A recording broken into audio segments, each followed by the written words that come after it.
Millionaire invited the janitor to his ex's wedding, but when she arrived, the bride's reaction shocked everyone. Maria Santos never expected her Tuesday morning to change everything. The 32-year-old single mother was quietly dusting the mahogany bookshelf in Richard Wellington's home office when she heard his voice behind her, unusually gentle and hesitant. "Maria, could you sit down for a moment? I need to speak with you." Her heart skipped. In the 3 years she'd worked as Mr. Wellington's housekeeper in his sprawling Connecticut mansion, he'd never asked her to sit in his office. The Italian leather chair felt foreign beneath her worn uniform as she clutched her cleaning cloth, watching the 55-year-old billionaire businessman pace behind his massive mahogany desk like a caged animal.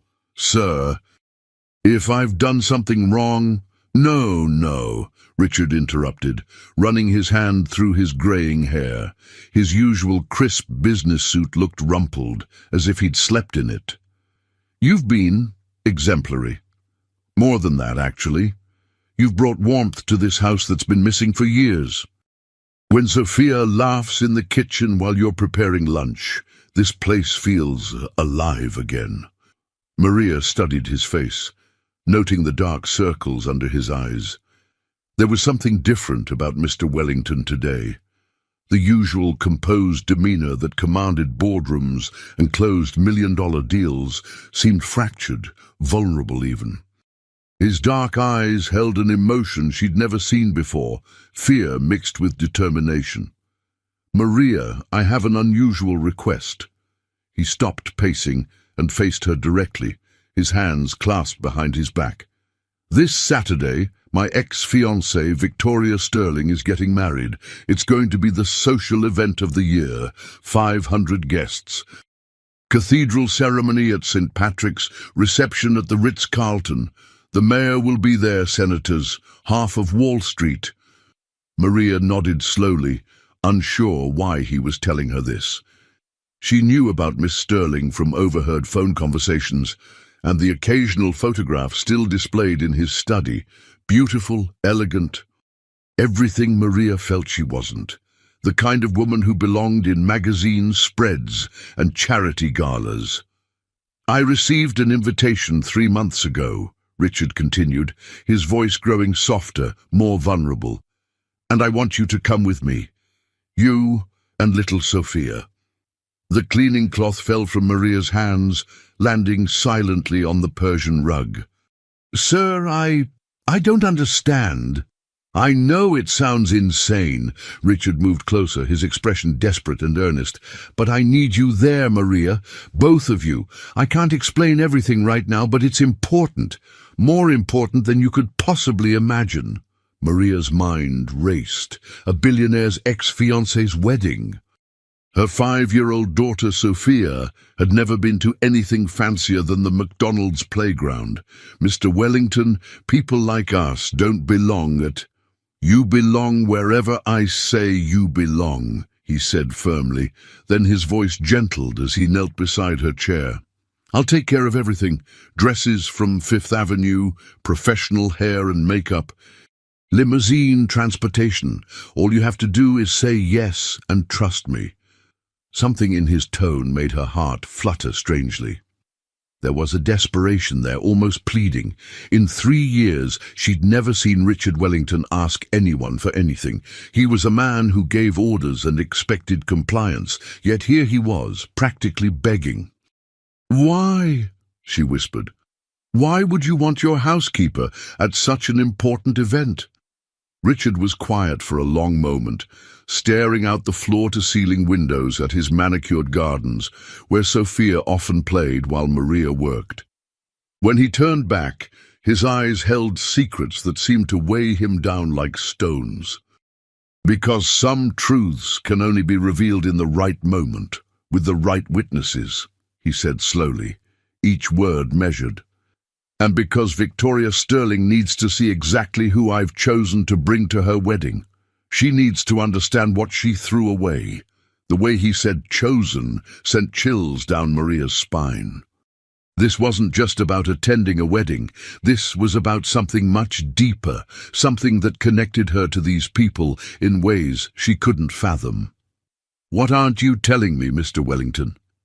Richard's smile was both sad and determined, like a man preparing for battle.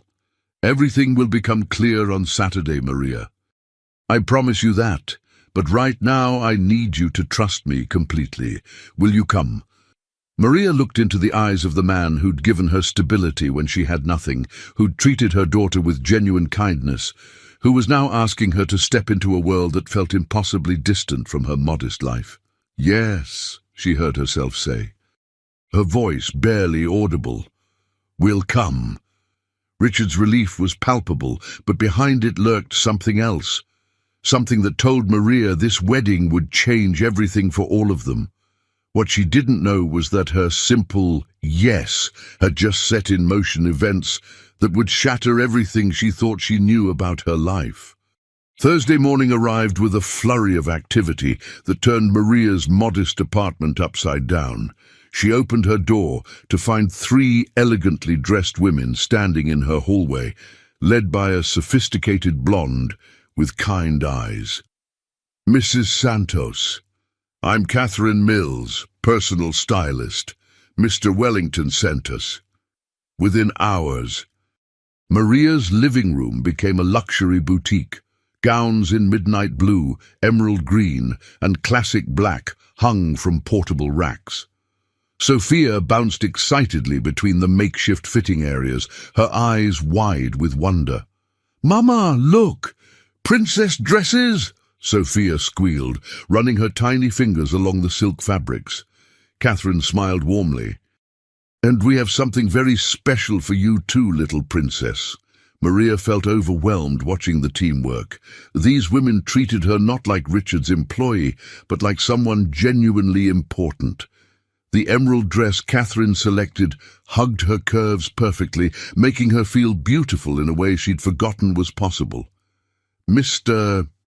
Wellington has exquisite taste," Catherine murmured, adjusting the neckline. "He was very specific about the color, said it would bring out your eyes." Heat crept up Maria's neck. How had Richard noticed her eyes? As evening fell and the team packed up, Maria stood before her bedroom mirror in jeans and a sweater, but something had changed. The confidence from wearing that dress lingered, making her stand straighter. Sophia appeared in the doorway, yawning. "Mama, why is Mr. Richard taking us to the fancy party?" Maria pulled her daughter close, breathing in her strawberry shampoo scent. "I don't know, baby, but sometimes grown-ups have complicated reasons for things." "Ooh, do you think the bride will like us?" The innocent question sent a chill through Maria. What if this was all a mistake? What if she embarrassed Richard in front of all those important people? "I hope so, sweetheart. I really hope so." But deep down, Maria suspected Saturday would bring answers she wasn't prepared to hear. Friday evening. Richard stood in his study, holding a crystal tumbler of scotch, staring at a photograph he'd kept hidden in his desk drawer for years. Victoria Sterling smiled back at him from the frame, young, radiant, taken during their engagement at the Hamptons house. His phone buzzed. Victoria's name flashed on the screen. "Hello, Victoria." "Richard." Her voice was as smooth as he remembered, with that slight breathlessness that once made his heart race. "I wanted to call before tomorrow. I know this might be awkward for you." "Congratulations on your wedding," he said, his tone carefully neutral. "Thank you. I heard you're bringing a guest." Richard smiled grimly. Society gossip traveled faster than wildfire in their circles. "Yes, 2 guests, actually." A pause. "Richard, if this is some kind of what, Victoria? Attempt to win you back? Make a scene?" His voice hardened. "You know me better than that." "I thought I did," she whispered, "until you chose your principles over me." Richard closed his eyes, remembering their final fight 3 years ago. Victoria demanding he fire Maria for inappropriate behavior, her jealousy disguised as concern for propriety. His refusal to destroy an innocent woman's livelihood. Victoria's ultimatum, choose, Richard, her or me. He'd chosen Maria's dignity over Victoria's insecurity. I made the right choice then, he said quietly, and I'm making the right choice now. Who is she, Richard? This woman you're bringing? Richard opened his desk drawer wider, revealing other photographs, Sophia's kindergarten graduation, Maria laughing in the kitchen, both of them decorating Christmas cookies. Moments of genuine joy that filled the empty spaces Victoria had left behind. Someone who understands the value of loyalty, he said. Someone who knows what it means to fight for the people you care about. I see. Victoria's voice turned cold. Well, I suppose I'll meet her tomorrow. Yes, Richard replied, setting down his glass with a decisive clink. You will. After she hung up, Richard studied the old engagement photo one more time before sliding it back into the drawer. Some chapters needed to close before new ones could begin. Tomorrow, Victoria would finally understand what she'd lost when she forced him to choose. Saturday morning dawned crisp and clear, but Maria's hands shook as she applied the lipstick Catherine had left for her. The emerald dress felt like armor and vulnerability simultaneously. Sophia twirled in her powder blue dress, complete with sparkly shoes that made her feel like Cinderella. Mama, do I look pretty? You look absolutely beautiful, baby. Maria knelt to adjust Sophia's tiny pearl necklace, another gift from Richard. Remember what we practiced? Stay close to Mama, and... The doorbell rang. Maria's heart hammered as she opened it to find Richard standing there in an impeccably tailored black tuxedo. For a moment neither spoke. Maria, he breathed, his eyes widening with genuine admiration. You look stunning. Heat flooded her cheeks. In 3 years he'd never looked at her like that, like she was a woman, not just his employee. Mr. Richard! Sophia launched herself at him, and he caught her with a laugh, spinning her around. Princess Sophia, are you ready for our adventure? During the limousine ride to Manhattan, Maria noticed Richard's growing tension. His jaw was set, his hands clenched. Whatever this was about, it meant everything to him. Mr. Wellington, she said softly, if you've changed your mind. No. His voice was firm. I need you there, Maria. Both of you. He looked at Sophia, who was pressed against the window watching the city skyline. Some truths can only be told with the right witnesses. As St. Patrick's Cathedral came into view, Maria's chest tightened. Photographers lined the steps, capturing the arrival of New York's elite. Bentleys and Rolls-Royces dropped off guests, dripping in diamonds and designer gowns. I don't belong here, Maria whispered. Richard turned to her, his eyes intense. Maria Santos, you belong wherever I say you belong, and today you belong by my side. The limousine stopped. Through the window, Maria could see the whispers starting as people noticed their arrival.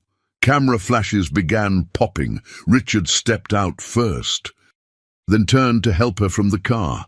As she emerged, a collective gasp rippled through the waiting crowd. Who is she? Someone whispered. Richard Wellington's bringing his housekeeper. And a child? Maria's cheeks burned, but Richard's steady hand on her back kept her moving forward. Sophia gripped her other hand tightly, overwhelmed by the attention. As they climbed the cathedral steps, Maria caught sight of a woman in white through the massive doors. Victoria Sterling, preparing for the most important day of her life.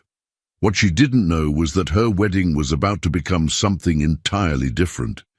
The cathedral's soaring arches and stained glass windows took Maria's breath away, but it was the sea of judgmental faces that made her want to disappear. 500 of New York's most powerful people turned to stare as Richard guided her down the center aisle. Sophia pressed closer to her mother, intimidated by the grandeur and whispered conversations following their progress. "Richard Wellington brought his maid," someone hissed. "How embarrassing for Victoria." "What is he thinking?" Richard seemed oblivious to the commentary, his head held high as he led them to a pew near the front, an area clearly reserved for family and closest friends. Maria's discomfort multiplied. "Sir, maybe we should sit in the back." "Absolutely not." His voice carried authority that silenced nearby whispers. "We sit where we belong."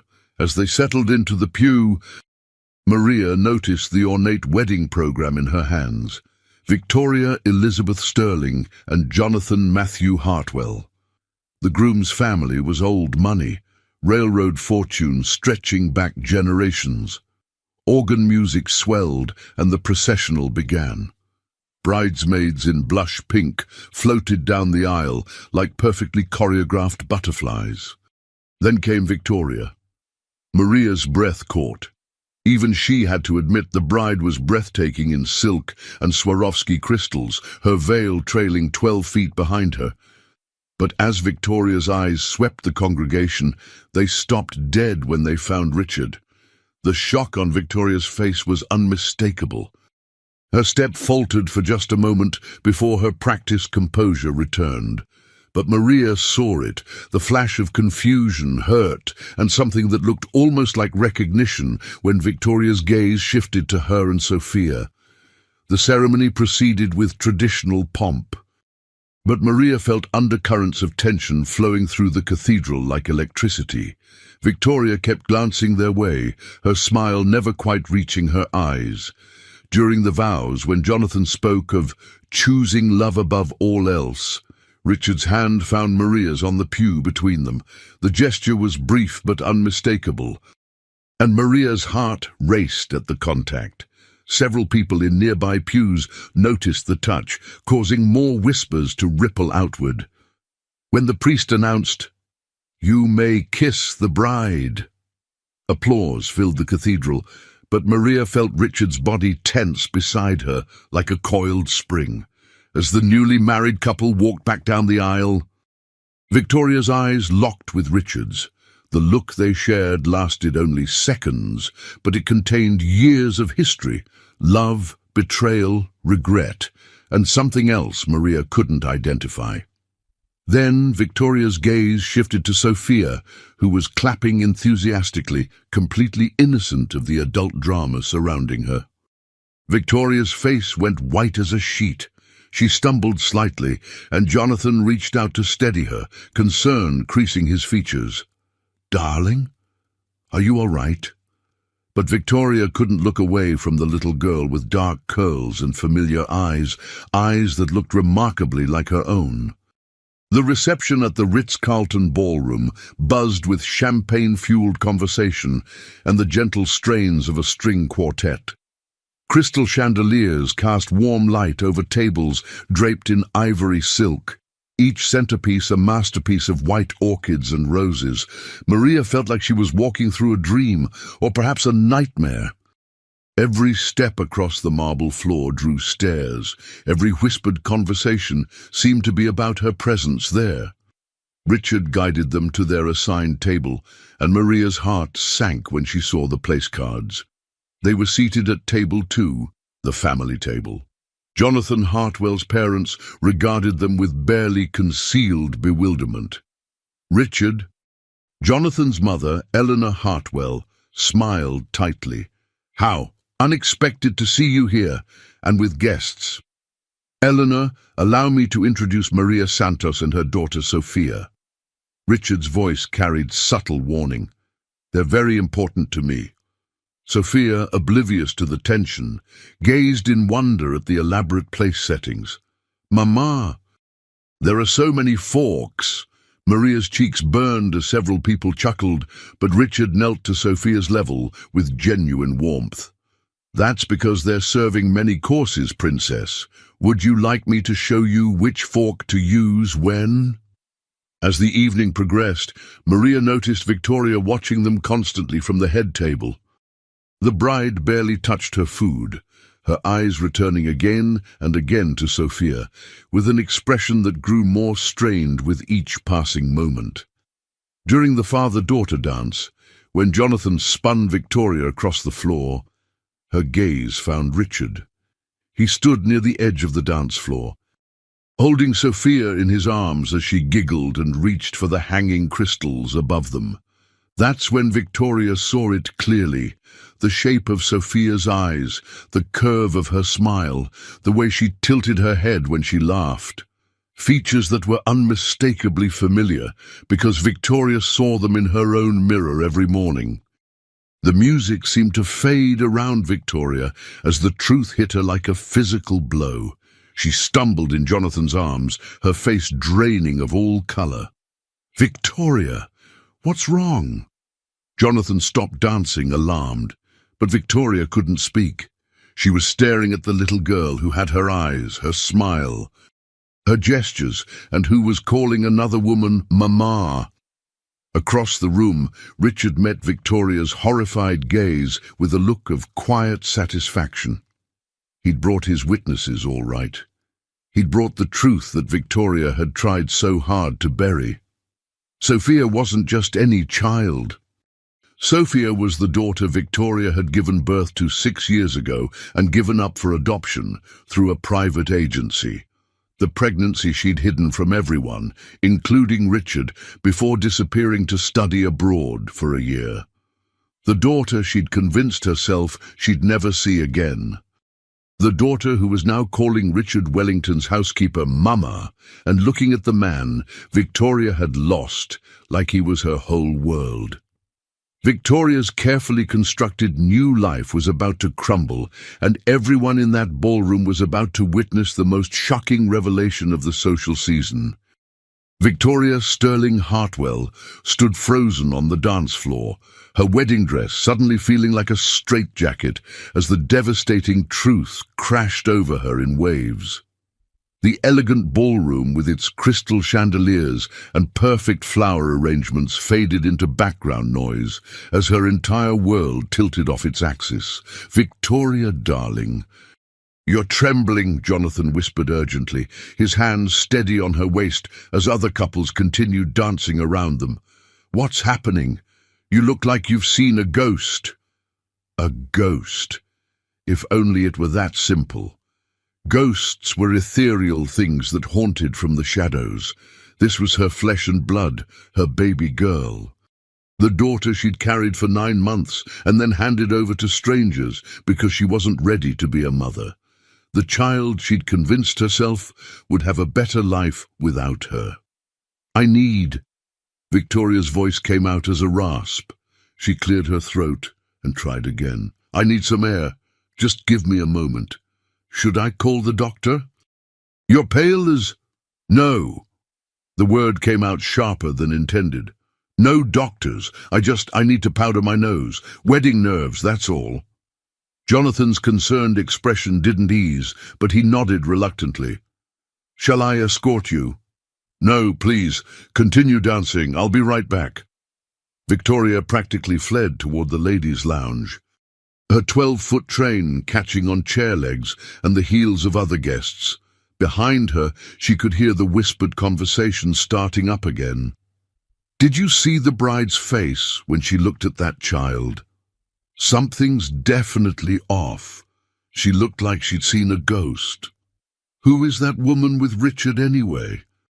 And why does her daughter look so much like?" Victoria burst through the ornate doors of the ladies' lounge and collapsed onto the velvet settee, her carefully applied makeup smearing as tears threatened to fall. The mirror reflected a stranger, a woman in a designer wedding gown who looked utterly shattered. 6 years. It had been 6 years since she'd given birth to Sophia Elena Santos, though she'd named her something different then, Emma Victoria Sterling.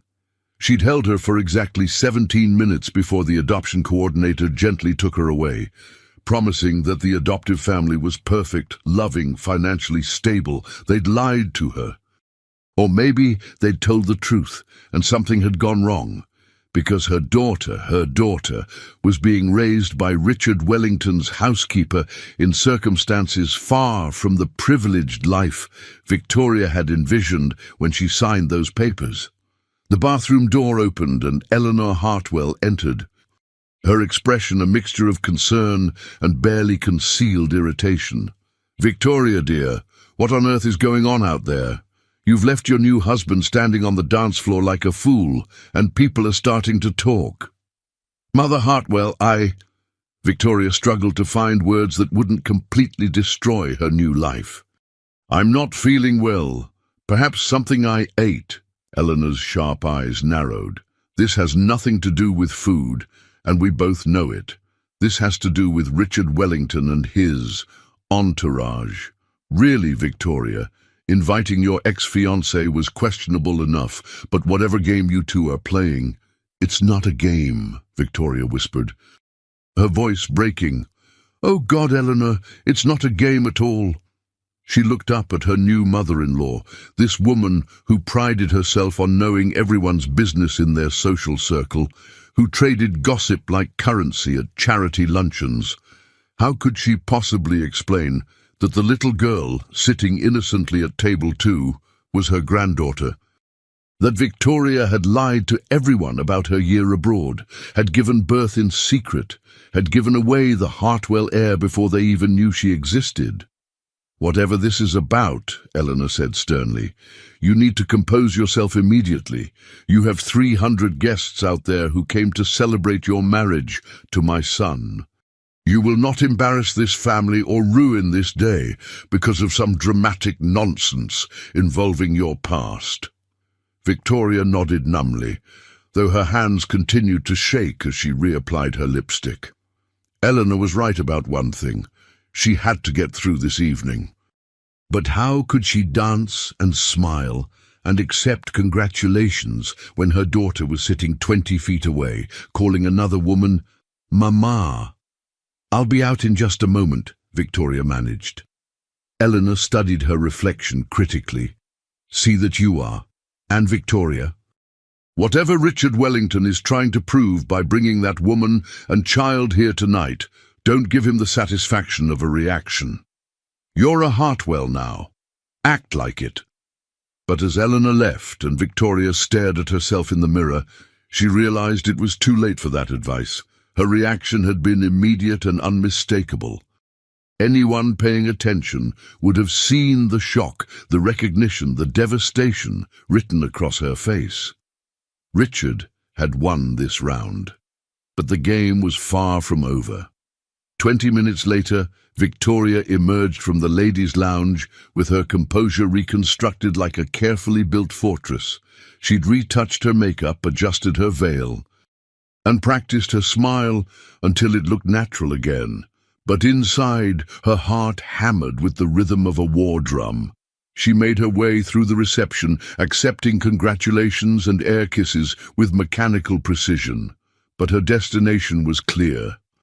Richard Wellington stood near the bar, watching Sophia play peekaboo with Maria around a decorative column.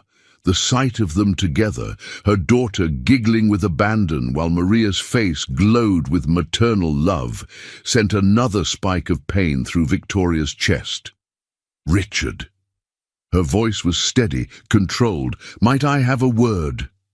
He turned slowly, his dark eyes holding no surprise. He'd been expecting this confrontation. "Of course. Congratulations on your marriage, by the way. Jonathan seems like a good man." "Don't." The word came out like a whip crack. "Don't you dare stand there making pleasantries after what you've done." "What I've done?" Richard's eyebrows rose slightly. "I accepted your wedding invitation and brought guests. Isn't that what people do at social events?" Victoria glanced around quickly, ensuring they weren't being overheard. Several guests were watching them with curious expressions, but the music and general party chatter provided enough cover for a discreet conversation. "That child," she whispered fiercely. "You know exactly who she is." "Yes, I do." Richard's voice was quietly triumphant. "Sophia Santos. 5 years old, loves finger painting and story time, calls Maria Mama, and means it with every fiber of her being. A remarkable little girl who deserves better than she's gotten from life so far. How long have you known? Victoria's carefully applied composure was beginning to crack again. Known what, specifically? Richard sipped his scotch with maddening calm. That she's your biological daughter? That you gave her up for adoption 6 years ago and told everyone you were studying art history in Florence? That the family emergency that broke up our engagement was actually your desperate attempt to hide your pregnancy from me and everyone else in our circle? Victoria felt the blood drain from her face. How could you possibly know all that? Richard's smile was sharp as a blade. Because I hired the best private investigator money could buy after you disappeared on me. Because I needed to understand why the woman I loved suddenly became a stranger who couldn't bear to be in the same room with me. Because I deserved answers, Victoria, even if you weren't brave enough to give them to me. The words hit like physical blows. Victoria gripped the back of a nearby chair to steady herself. So you've known for years that Sophia was, that she was mine. I've known since she was 3 months old. Richard's voice dropped to a whisper that somehow carried more impact than a shout. I've known since the day I saw Maria crying in my kitchen because the adoption agency had contacted her about taking in an emergency placement, a baby whose original adoptive family had backed out at the last minute due to financial problems. Victoria's knees nearly buckled. You mean she wasn't? The adoption didn't go according to plan? The wealthy family you thought would give her every advantage. They declared bankruptcy 2 weeks after taking her home. The agency needed an emergency placement, and Maria had been on their list as a potential foster parent since she was 18. She'd been hoping to adopt someday when she could afford it. The irony was devastating. Victoria had given up her daughter to ensure she'd have the best life possible, only for Sophia to end up in the exact circumstances Victoria had been trying to avoid, with a single mother struggling to make ends meet. So you've been watching her all this time, Victoria said, her voice hollow, knowing she was mine, letting Maria raise her while I what? Richard's facade of calm finally cracked, revealing the anger that had been simmering beneath the surface for years. While I gave Maria a job with health insurance so Sophia could see a doctor when she got sick, while I made sure they had a safe place to live and enough food on the table, while I watched your daughter grow up calling another woman Mama because her real mother was too concerned about her social standing to claim her. That's not fair, Victoria whispered, but the words lacked conviction. Isn't it? Richard stepped closer, his voice intense but still low enough to avoid drawing attention. Tell me, Victoria, in the past 6 years, how many times have you wondered about her? How many nights have you lain awake thinking about whether she was safe, healthy, happy? Victoria opened her mouth to answer, but no words came. The truth was too painful to speak aloud. She had wondered, especially in the quiet moments when Jonathan was working late and she was alone in their penthouse apartment. But she'd always pushed those thoughts away, convinced herself that not knowing was better than facing the reality of what she'd done. I thought so, Richard said softly. While you were building your new life and pretending the past never happened, Maria has been the mother Sophia deserved. And now you want to judge me for bringing them here, for giving you a chance to see the child you abandoned? I didn't abandon her, Victoria protested, but the words sounded weak even to her own ears. I gave her up so she could have a better life. Look around you, Victoria. Richard gestured toward Sophia, who was now sitting on Maria's lap, both of them laughing at something Jonathan had said as he'd wandered over to their table. Does this look like abandonment to you? Or does it look like love? Before Victoria could respond, Jonathan's voice cut through the tension. "There you are, darling," he approached with his characteristic easy smile, though his eyes showed concern. "I was beginning to think you'd run away from your own wedding reception." Victoria forced a bright smile that felt like it might shatter her face. "Just catching up with an old friend." Oh, but Jonathan's attention had shifted to Richard, and his expression grew more serious. "Mr. Wellington, thank you for coming tonight. I know this must be complicated for you." "Not complicated at all," Richard replied smoothly.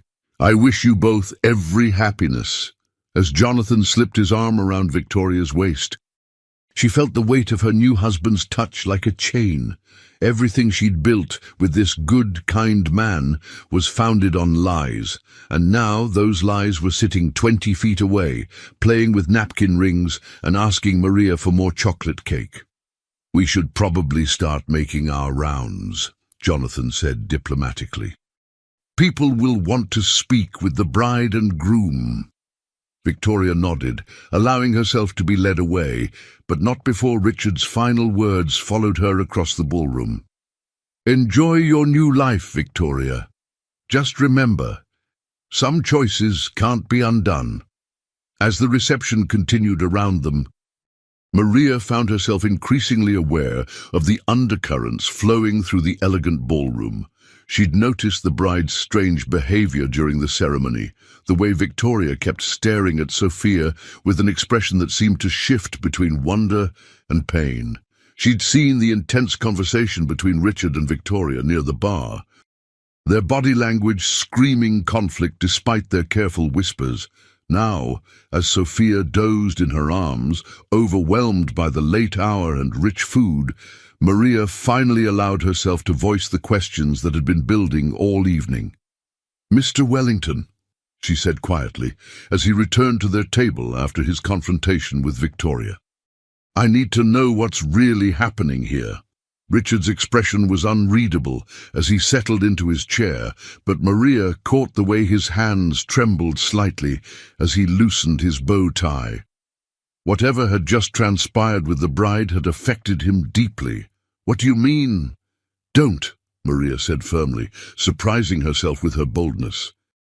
"Don't treat me like I'm stupid. I've been watching people's faces all night. I've seen how they look at Sophia, how they whisper when they think we can't hear. And Victoria Sterling, the way she looked at my daughter during the ceremony, it was like she'd seen a ghost." Sophia stirred in Maria's arms, mumbling something about pretty dresses before settling back into sleep. Maria adjusted the child's position carefully, then fixed Richard with a stare that demanded honesty. "You've been acting strange for weeks. The sudden generosity with Sophia's medical bills, the expensive toys that just happened to show up. The way you insisted we come tonight even though it makes no sense." Maria's voice grew stronger with each word. "I may be your housekeeper, but I'm not blind. Tell me the truth about why we're here." Richard was quiet for a long moment, his gaze moving between Maria's determined face and Sophia's sleeping form. Around them, the reception continued in its glittering splendor, but their corner of the ballroom felt isolated, cocooned in tension. "Maria," he began carefully, "what do you remember about Sophia's adoption? About how she came to you?" The question caught Maria off guard. "I remember everything. The agency called on a Tuesday morning. Said they had an emergency placement, a baby whose adoptive family had fallen through due to financial problems. They needed someone immediately." Her voice softened as she remembered. She was so tiny, so scared. She'd been moved around too much already. "Do you remember what the caseworker told you about the birth mother?" Maria frowned, trying to recall details from 6 years ago. Young, unmarried, from a wealthy family. She wanted a closed adoption, no contact. The caseworker said she was very specific about wanting the baby to go to a financially stable family who could provide opportunities she couldn't. "And yet Sophia ended up with you," Richard said gently. A single mother working 2 jobs to make ends meet. The observation stung, even though Maria knew it wasn't meant as criticism. I gave her love, she said defensively. I gave her everything I had. You gave her more than everything, Richard assured her quickly. You gave her a childhood filled with laughter and bedtime stories and unconditional love. You've been an extraordinary mother, Maria. Better than she would have had with her biological family. How would you know that? The question slipped out before Maria could stop it, but once spoken, it hung in the air between them like a challenge. Richard sighed deeply, suddenly looking every one of his 55 years. Because I know who her biological mother is. Maria's heart stopped. What? I know because I've been paying for Sophia's expenses for the past 3 years, not out of generosity, Maria, but out of responsibility. Because her biological mother destroyed our relationship rather than tell me the truth about her pregnancy. Because I've been watching from the sidelines as you raised the daughter of the woman I once planned to marry. The words hit Maria like a physical blow. She looked around the ballroom with new eyes, taking in the elegance, the wealth, the carefully orchestrated perfection of it all. You mean, Victoria Sterling is Sophia's biological mother, Richard confirmed quietly. The year she told everyone she was studying abroad, she was hiding her pregnancy, the family emergency that broke us up. That was her going into labor and making the decision to give up Sophia. Our? Maria's voice was barely a whisper. Richard's face crumpled slightly. I don't know for certain. The timing. It could be mine. Victoria disappeared before I could ask the right questions, and by the time I hired investigators to find the truth, she was already engaged to Jonathan. The adoption records were sealed. But I had enough information to piece together what happened. Maria stared down at Sophia's peaceful face, this child she'd loved and raised as her own, and tried to process the magnitude of what Richard was telling her. So, you brought us here tonight because Victoria needed to see what her choices cost. Because Sophia deserved to be acknowledged by her biological mother, even if Victoria was too cowardly to seek her out herself. Because I needed Victoria to understand that walking away from responsibility doesn't make it disappear. It just transfers the burden to someone else.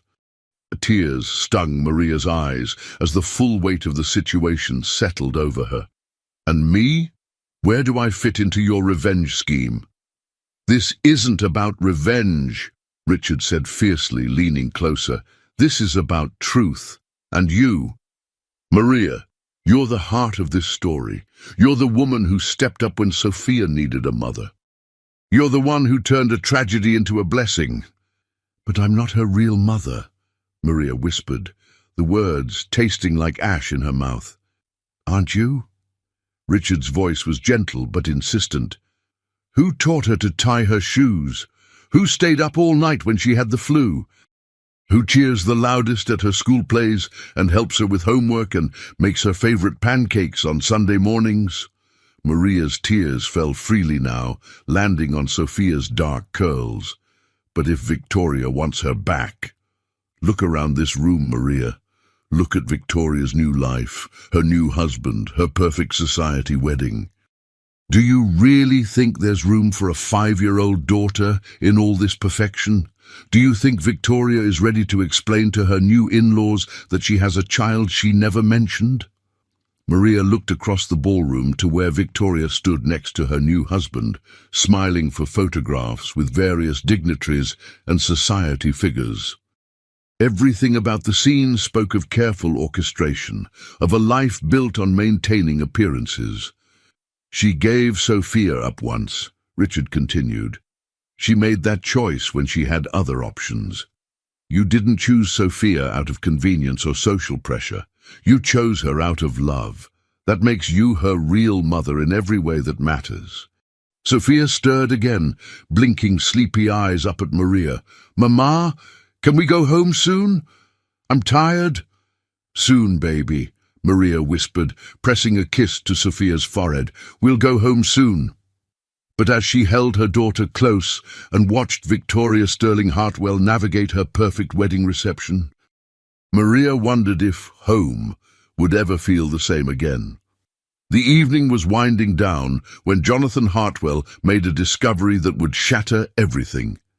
He'd retreated to the hotel manager's office to take an important business call from Tokyo, but as he prepared to rejoin the reception, he overheard a conversation between two society matrons in the hallway outside. "Did you see Victoria's face when she saw that child?" Margaret Whitmore whispered to her companion. "I thought she was going to faint right there during the father-daughter dance." "Well, can you blame her?" replied Cecilia Vanderberg. "The resemblance is quite striking. Those eyes, that smile, it's almost like looking at Victoria as a child." "You don't suppose?" Margaret's voice dropped even lower. "Oh, I more than suppose. I remember when Victoria disappeared for that year. Studying abroad, they said. But I always wondered. A young woman doesn't just vanish from society without reason." Jonathan's blood ran cold as the pieces clicked into place. He remembered Victoria's mysterious year in Europe, how she'd returned different somehow, more guarded, more anxious about commitment. He remembered how she'd always changed the subject when he asked about having children, claiming she wanted to wait, to focus on her career first. He'd attributed it to modern women wanting to establish themselves professionally. Now, staring through the office doorway at the reception beyond, he began to understand the real reason for her reluctance. When Jonathan returned to the ballroom, his practiced smile felt like it was carved from ice. He found Victoria posing for more photographs with his grandmother's vintage pearls catching the light, every inch the perfect society bride.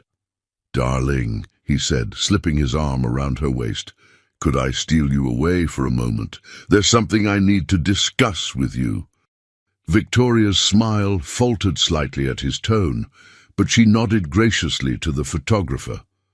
"Of course, just give us one moment to freshen up." Jonathan guided her toward a quiet alcove near the ballroom's floor-to-ceiling windows, away from the lingering guests and cleanup crews. The city sparkled below them, but the romantic view felt mocking now.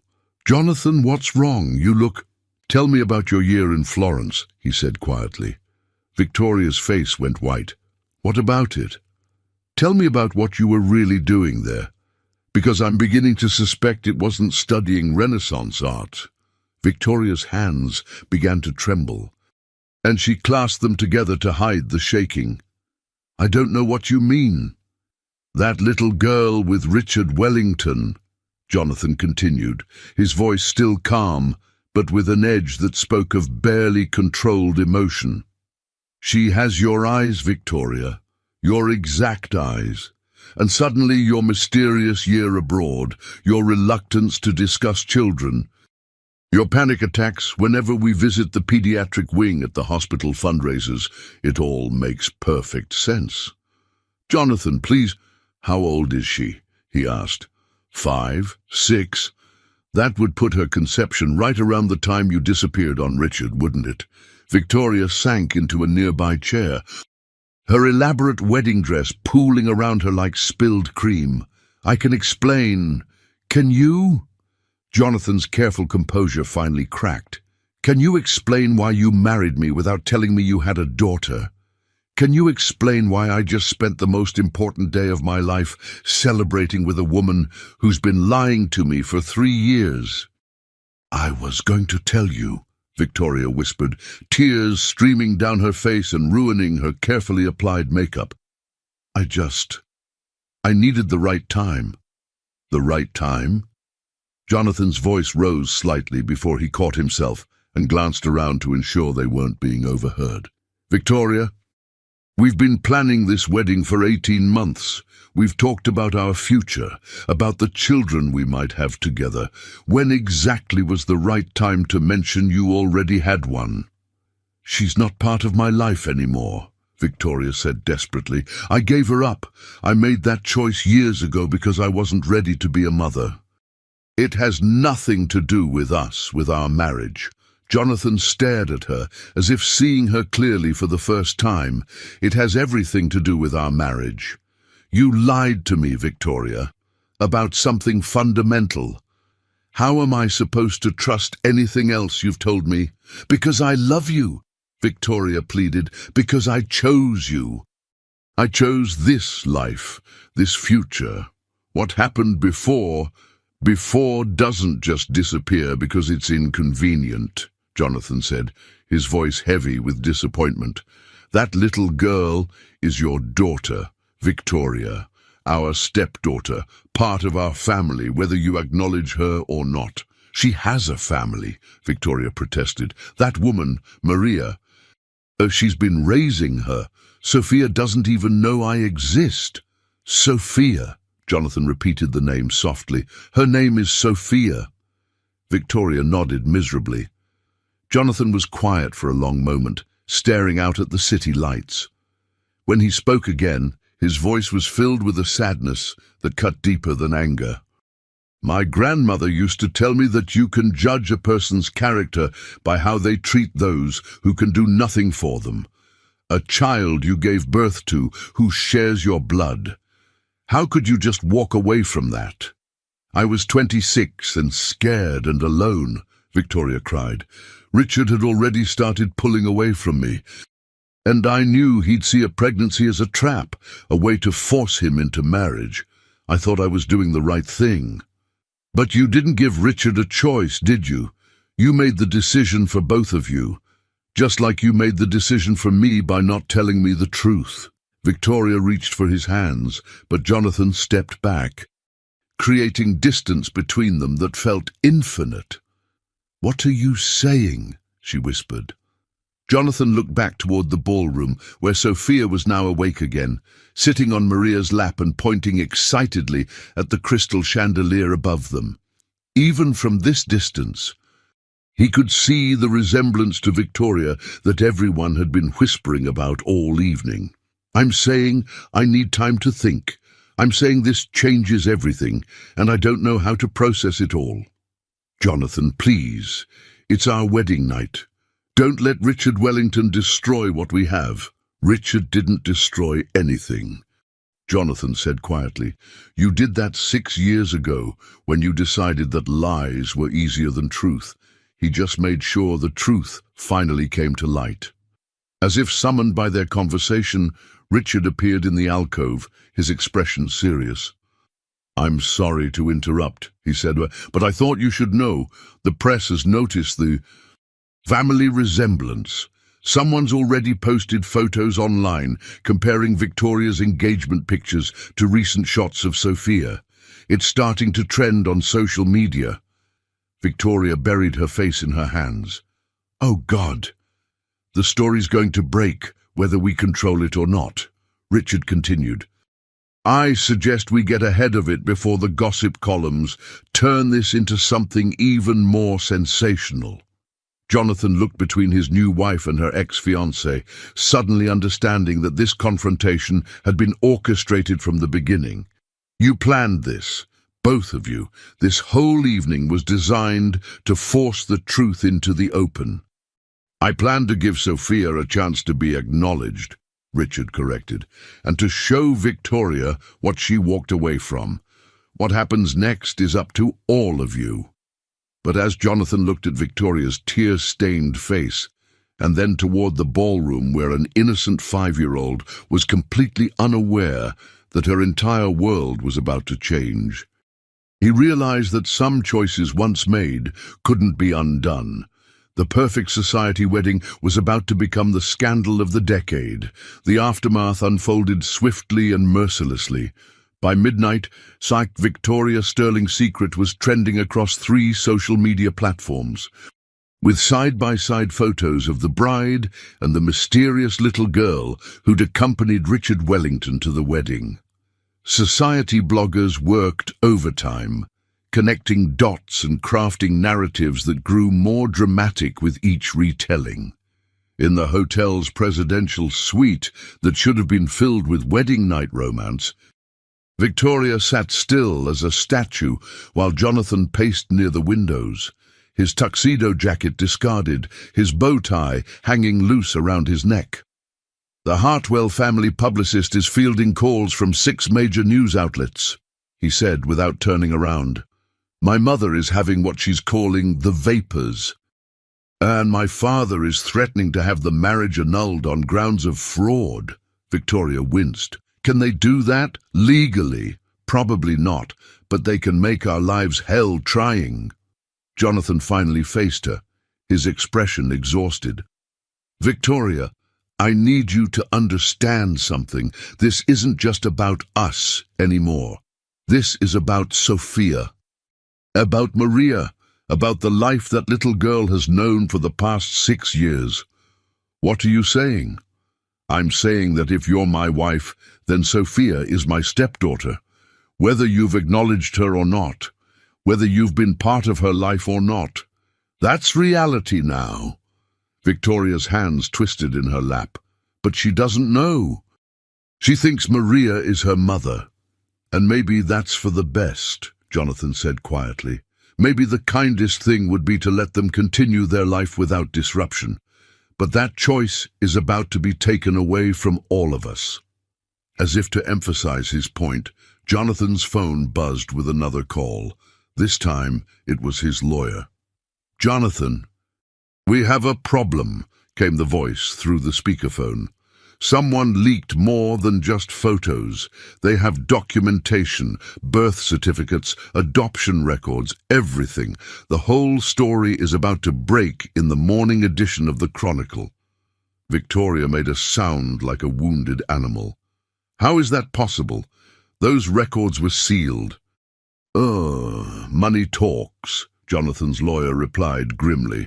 "And apparently someone thought this story was worth enough to pay for illegal access to confidential documents." After the call ended, the suite fell into heavy silence. Finally, Victoria spoke, her voice barely audible. "What do we do now?" "Now?" Jonathan sat down across from her, suddenly looking older than his 38 years. "Now we deal with the consequences of choices that were made long before tonight. And we figure out how to protect an innocent little girl from becoming collateral damage in a media circus." Meanwhile, 3 floors below in a much more modest room, Maria sat on the edge of the bed, watching Sophia sleep. The child had been so excited about the fancy party that she'd chatted about princess dresses and crystal chandeliers all the way back to the hotel. Richard had arranged for their rooms, insisting they stay the night rather than make the drive back to Connecticut. At the time, Maria had thought it was simple courtesy. Now she wondered if he'd known what was coming. A soft knock interrupted her thoughts. She opened the door to find Richard standing in the hallway, still in his tuxedo, but looking disheveled and weary. "I'm sorry," he said immediately. "I'm sorry for everything that's about to happen." Maria stepped into the hallway, pulling the door closed quietly behind her. "The story's going public, isn't it?" Richard nodded. "By morning, everyone will know. About Victoria, about Sophia's adoption, about all of it." "And Sophia?" Maria's voice broke slightly. "How do I explain to a 5-year-old that her entire world is about to change?" "Maybe it doesn't have to change," Richard said carefully. "You're her mother, Maria. That's not going to change because of some newspaper story or DNA test. You're the one who's been there for every scraped knee, every bedtime story, every moment that mattered. But now Victoria knows where she is. Now everyone knows." Maria leaned against the wall, feeling the weight of exhaustion and fear settling over her. What if she wants her back? What if she decides being a mother is worth the inconvenience now that the secret's out anyway? "Then we fight," Richard said firmly. "We fight for Sophia's right to stay with the only mother she's ever known. We fight for stability over chaos, love over obligation. Maria looked up at him, seeing something in his expression that made her heart skip. "We, Maria," Richard said softly, stepping closer. "I should have told you this years ago, but I've been in love with you since Sophia's second Christmas. When you made that gingerbread house that looked more like a gingerbread disaster and laughed so hard at your own failure that Sophia couldn't stop giggling." The confession hung between them in the quiet hallway, adding another layer of complexity to an already impossible situation. "You love me," Maria whispered. "I love both of you," Richard confirmed. "I love the way you sing off-key while you're cleaning. I love how you read Sophia the same bedtime story 3 times because she asks so nicely. I love that you've made my house feel like a home for the first time in my adult life." Tears spilled down Maria's cheeks. "Richard, I know the timing is terrible," he continued. "I know everything is complicated and messy and about to get worse, but I need you to know that whatever happens, whatever Victoria decides, whatever the media does to our lives, I'm here. I'm not going anywhere." Behind the door, Sophia stirred in her sleep, murmuring something about dancing with the prince. The innocent sound reminded them both of what was really at stake. "She's going to have questions," Maria said. "When the story breaks, when people start talking, she's going to want to know why everyone's suddenly interested in her." "Then we'll answer them," Richard said. "Together, age-appropriately, honestly, but together." Maria nodded, though her heart felt like it might shatter from the weight of uncertainty. In less than 12 hours, the quiet life she'd built with Sophia would be splashed across tabloids and social media. The little girl sleeping peacefully in the hotel room would wake up to a world where strangers felt entitled to opinions about her family. But as Richard took her hand in his, Maria felt something else alongside the fear: hope. Whatever storm was coming, she wouldn't face it alone. The perfect society wedding had ended. Now the real story could begin. 6 months later, the media storm had settled into the kind of background noise that New York society eventually absorbs and moves past. The initial headlines: "Society Bride's Secret Daughter," "Wedding Shocker Rocks Elite Wedding," had given way to new scandals and fresher gossip. But for the people at the center of the story, the real work of rebuilding their lives was just beginning. Maria stood in the kitchen of Richard's Connecticut home, their home now, watching Sophia help him make pancakes on a crisp Saturday morning in March. The little girl stood on her favorite step stool, carefully measuring flour while Richard guided her small hands, both of them covered in a fine dusting of ingredients. "Mama, look, I'm making Mickey Mouse pancakes," Sophia announced proudly, holding up a lumpy circle of batter that looked nothing like the famous cartoon character. "They're perfect, sweetheart," Maria laughed, her heart full as she watched the easy interaction between her daughter and the man who had become so much more than an employer. The transition hadn't been seamless. Those first weeks after the wedding had been a nightmare of photographers camping outside their apartment, reporters calling at all hours, and well-meaning neighbors asking intrusive questions. Sophia had been confused and frightened by the sudden attention, clinging to Maria and asking why strangers wanted to take her picture. Richard had moved them into his home immediately, hiring security and ensuring Sophia could continue attending her kindergarten classes without disruption. He'd also done something that surprised everyone. He'd filed formal adoption papers asking to become Sophia's legal father. Not to replace anyone, he'd explained to the family court judge, but to give her the stability and protection of knowing she's wanted, claimed, and legally secure.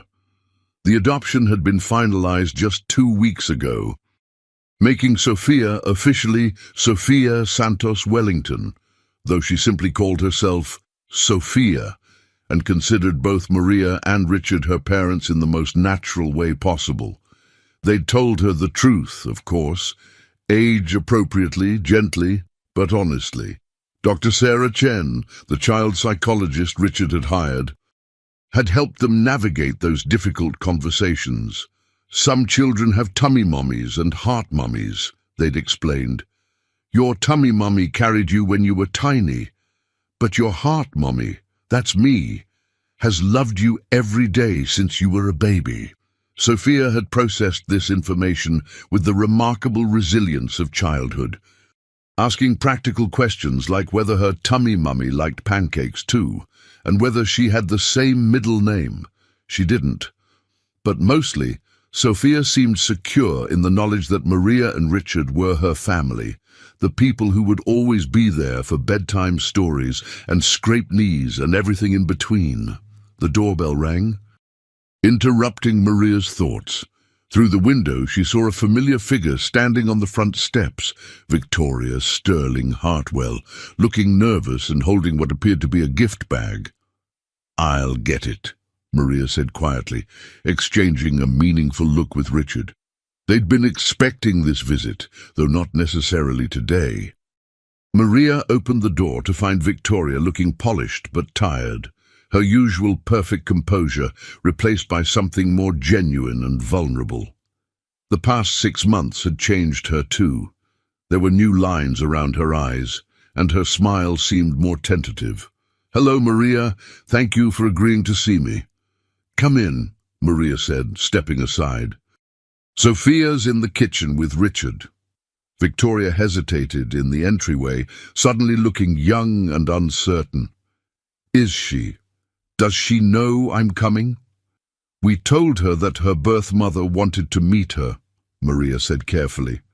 "We've been preparing her for this possibility, helping her understand that it's okay to be curious about you, and it's also okay if she's not ready." They walked toward the kitchen, where Sophia's laughter rang out as Richard attempted to flip a pancake and failed spectacularly, sending it sliding across the counter instead of back into the pan. "Daddy Richard, you're silly," Sophia giggled. Using the name she'd started calling him after the adoption was finalized. Victoria stopped dead in the doorway, her breath catching at the sight of her biological daughter. 6 months of seeing photos in newspapers and magazines hadn't prepared her for the reality of Sophia in person. The animated gestures, the bright smile, the complete comfort and security she radiated in this warm kitchen. "Sophia," Maria said gently, "this is Victoria. Remember we talked about her?" Sophia looked up from her pancake project, studying Victoria with the frank curiosity of a 6-year-old. "Are you my tummy mummy?" Victoria's eyes filled with tears, but she managed to nod. "Yes. Sweetheart, I am." "Do you like pancakes?" Sophia asked, which made Richard hide a smile behind his coffee mug. "I do," Victoria answered, her voice slightly hoarse with emotion. "Good, because Daddy Richard makes terrible ones, but Mama lets us eat them anyway because she says cooking is about love, not skill." The innocent comment broke through some of the tension in the room, and Victoria actually smiled. A real smile, not her practiced society version. "Would you like to sit with us while we eat breakfast?" Maria offered, though every maternal instinct in her body screamed warnings about letting Victoria get too close. But over the past months, through extensive therapy and soul-searching, Maria had come to understand something important. Sophia's emotional security came from knowing she was loved and wanted, not from hiding the truth or pretending Victoria didn't exist. They sat around the kitchen island, an awkward but necessary gathering. Sophia chatted about school and her friend Emma and the butterfly garden she was helping Richard plant in the backyard. Victoria listened with rapt attention, asking gentle questions and seeming genuinely interested in every detail. "I brought you something," Victoria said, eventually retrieving the gift bag. "It's a photo album. Pictures of me when I was your age and some of your grandparents, my parents. I thought you might like to see where you got your eyes." Sophia accepted the album with the solemnity children reserve for truly important moments. She flipped through the pages slowly, stopping at a photo of young Victoria blowing out birthday candles. "You look just like me," Sophia exclaimed with delight. "I was thinking the same thing," Victoria said softly. After breakfast, the adults moved to the living room, while Sophia played in her toy corner, seemingly unfazed by the emotional undercurrents surrounding her. "How are things with Jonathan?" Richard asked. The first time he'd addressed Victoria directly since her arrival. Victoria's face tightened slightly. "We're working through things. Marriage counseling, individual therapy. He's a good man, and he's trying to understand my choices, but trust takes time to rebuild." "And do you want it rebuilt?" Maria asked, surprising herself with her directness. Victoria was quiet for a moment, watching Sophia arrange her dolls in an elaborate tea party setup. "I want to be worthy of it," she said finally. "I want to be the kind of person who deserves second chances, who can admit her mistakes and do better." She turned to Maria with an expression of profound regret. "I owe you an apology that I can never adequately express. You stepped up when I stepped away. You gave Sophia everything I was too scared and selfish to provide. You've been her real mother in every way that matters." Maria felt tears prick her eyes. "She's lucky to have people who love her, all of us. I don't want to disrupt her life." Victoria continued, "I can see how happy she is, how secure. I'm not asking for custody or shared time or anything that would confuse her. I'm asking for permission to be part of her story, maybe birthday cards or occasional visits like this one. A way for her to know that giving her up wasn't about not loving her. It was about not being ready to love her properly." Richard leaned forward. "What about your social standing, your reputation? Being publicly connected to Sophia will always be part of your story now." Victoria's smile was rueful. Was funny how much less that matters when you're facing the possibility of losing everything that actually counts. "Jonathan made me realize that hiding Sophia's existence didn't protect anyone. It just perpetuated the lie that she was something to be ashamed of." "And are you ashamed of her?" Maria asked quietly. "Never," Victoria said immediately, with more conviction than she'd shown all morning. "I'm ashamed of myself, of my choices, of the years I wasted pretending she didn't exist. But Sophia, she's perfect. And she's perfect because of you, Maria, because you loved her when I couldn't." From the toy corner came Sophia's voice. "Mama, can Victoria come to my dance recital next week? Miss Jenny says we can invite special people." The adults exchanged glances, and Maria made a decision that came from her heart rather than her fears. If Victoria would like to come, and if she promises to follow our lead about how much attention is appropriate, then yes, she can come. Victoria's face lit up with gratitude and joy. "I would love that more than anything." Later that afternoon, after Victoria had left with promises to call before the recital and to always respect Maria and Richard's role as Sophia's parents, the three of them sat in the garden watching Sophia chase butterflies among the flowers they'd planted together. "Are you okay with all this?" Richard asked Maria, taking her hand in his. Maria considered the question seriously. The old Maria, the one who'd been so afraid of losing Sophia that she'd barely been able to function during those first weeks after the wedding, might have said no. But therapy, love, and time had taught her something valuable about security. "I think so," she said. "Sophia, knowing Victoria doesn't make me less her mother. It just makes her story more complete." "And us?" Richard asked, his voice holding the vulnerability of a man who'd learned that love required courage. "Are you okay with us?" Maria looked at this man who'd protected them, fought for them, and loved them through the chaos of the past year. Richard, who'd read bedtime stories with different voices for each character, who'd learned to braid Sophia's hair for school, who'd made their little family official in every way that mattered. "More than okay," she said, leaning against his shoulder. "We're exactly what we were always meant to be." Sophia came running over, breathless and grass-stained, throwing herself into Maria's lap with the complete trust of a child who'd never doubted she was loved. "Mama, Daddy Richard, look what I found!" She held up a particularly beautiful butterfly that had landed on her finger. "Do you think it's magical?" "Absolutely," Richard said seriously. "The best kind of magic there is." "What kind is that?" Sophia asked. Maria and Richard exchanged a look full of understanding and gratitude for the journey that had brought them to this moment. "The kind that brings families together," Maria said, pressing a kiss to Sophia's dark curls. "The kind that makes everything right in the end." As the butterfly took flight and Sophia ran off to find more garden treasures, Maria reflected on how profoundly their lives had changed since that Tuesday morning when Richard had asked her to sit down in his office.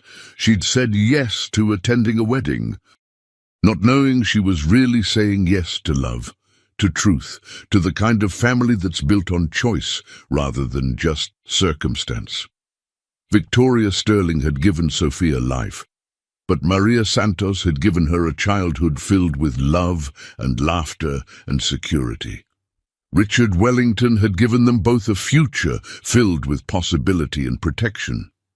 And Sophia had given them all the gift of understanding what family really means. It doesn't come from sharing the same blood or the same last name. It doesn't come from perfect choices or flawless people. It comes from showing up day after day with love and commitment and the willingness to put someone else's needs before your own. That evening, as Maria tucked Sophia into bed in the room Richard had lovingly decorated with princess themes and educational posters, Sophia asked the question that had been building all day.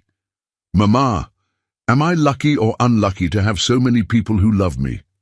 Maria smiled, understanding that her daughter was trying to process the complexity of her unique situation. A birth mother who was learning to love from a distance, and the parents who loved her every single day. "Lucky, baby. Very, very lucky. Most children have one family that loves them. You have multiple families that love you in different ways." "That's not confusing, that's abundance. Like having extra scoops of ice cream." "Exactly like that," Maria laughed. "Extra scoops of love." As Sophia drifted off to sleep, Maria stood in the doorway feeling overwhelmed with gratitude. The perfect society wedding that was supposed to showcase Victoria Sterling's new life had instead revealed the truth about what really mattered. Not appearances or social standing or keeping uncomfortable secrets buried. What mattered was showing up for the people you love. What mattered was choosing family based on love rather than obligation. What mattered was understanding that the best stories don't always have perfect beginnings, but they can have beautiful endings if enough people are willing to fight for them. Outside, spring rain began to fall gently on the garden where they'd planted new life together, washing the earth clean and nourishing the roots of everything they'd built. Inside, the house settled into peaceful quiet, filled with the contentment that comes from knowing that every person within its walls was exactly where they belonged. The wedding had ended in scandal, but the real love story was just beginning.